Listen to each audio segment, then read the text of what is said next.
என் பையனுக்கு இன்றைக்கி birthday. Dress வாங்கலை, கேக்கு வாங்கலை, எதுவுமே வாங்கலை. மணி 10, 11 ஆயிடுச்சு. லீவு வேறு இன்றைக்கி ஸ்கூலு. அதான் கடலூர் மாவட்டம் லீவ் விட்டாங்க. ஃபுல்லாக மழை வருது மழை வருதுன்னு. எங்கடா மழை வருது?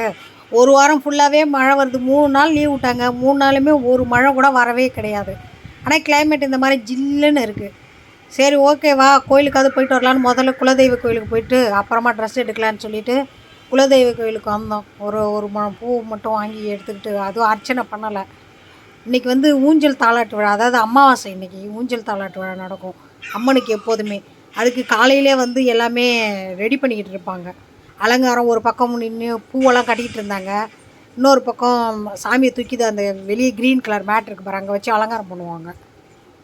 சரின்னு சொல்லிவிட்டு எல்லாத்தையும் சாமியும் கும்பிட்டுட்டு போகலான்னு சொல்லிவிட்டு கும்பிட்டுட்டு இருந்தோம். யாருமே எல்லாத்தையும் கும்பிட்டுட்டு கடைசியில் விநாயகர் கும்பிடல. ஃபஸ்ட்டு விநாயகர் கும்பிட்டு தான் உள்ளே போகணும்.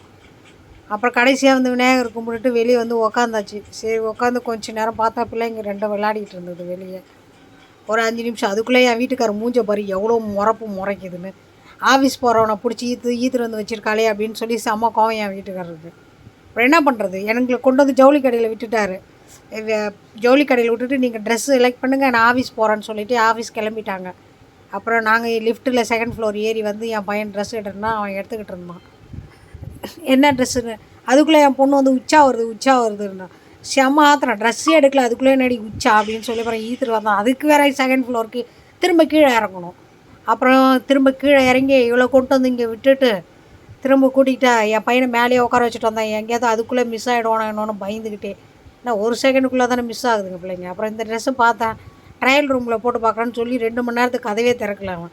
அப்புறமா போட்டு பார்த்தா கரெக்டாக இருந்தது, எடுத்துக்கிட்டோம். பாப்பாவுக்கு ஒரு கண்ணாடி ஒன்று வாங்கணும், அதுவும் நல்லா இருந்தது, அது போட்டாச்சு. பக்கத்துலேயே இருக்கிற சூப்பர் மார்க்கெட்டுக்கு போகலான்னு சொல்லிவிட்டு இவன் ரொம்ப நாளாக சாக்லேட் கேட்டுட்டு இருந்தான். பெரிய சாக்லேட்டு 195 சாக்லேட் இது. சரி வா இன்றைக்கி உங்களுக்கு பர்த்டே ஏதாவது வாங்கி கொடுக்கலாம் அப்படின்னு சொல்லிவிட்டு அப்புறம் அந்த சாக்லேட் வாங்கிட்டு உக்காந்துட்டு இருந்தோம் வெளியே. அப்புறம் 2 ஸ்கேல் வேணும்னு கேட்டான்னு வாங்கி கொடுத்தேன். வெளியே உட்காந்துட்டு இருந்தோம். அப்புறம் ஹஸ்பண்டுக்கு ஃபோன் பண்ணேன், நாங்கள் வாங்க பர்ச்சேஸ் முடிச்சிட்டேன் அப்படின்னு. அப்புறம் வீட்டுக்காரர் வந்தார். இந்த ப்ளூ கலர் புல்லட் வண்டியில் வராரு பாரு, ஒயிட்டு அண்ட் பிளாக்கு. அப்புறமா ஏறி பஸ்ஸு மழை லைட்டாக பேஞ்சிட்டு இருந்தது. அப்புறம் லைட்டாக ஏறி வந்தாச்சு வீட்டுக்கு. வந்து அப்புறம் சாக்லேட்டும் பிள்ளைங்க பிரித்து சாப்பிட்ருச்சிங்க. இவ்வளோ பெரிய சாக்லேட் 195 ருபீஸ் சாப்பிட்டுட்ருக்குங்க. இனிமேல் ஈவினிங் தான் இவன் கேக் கட்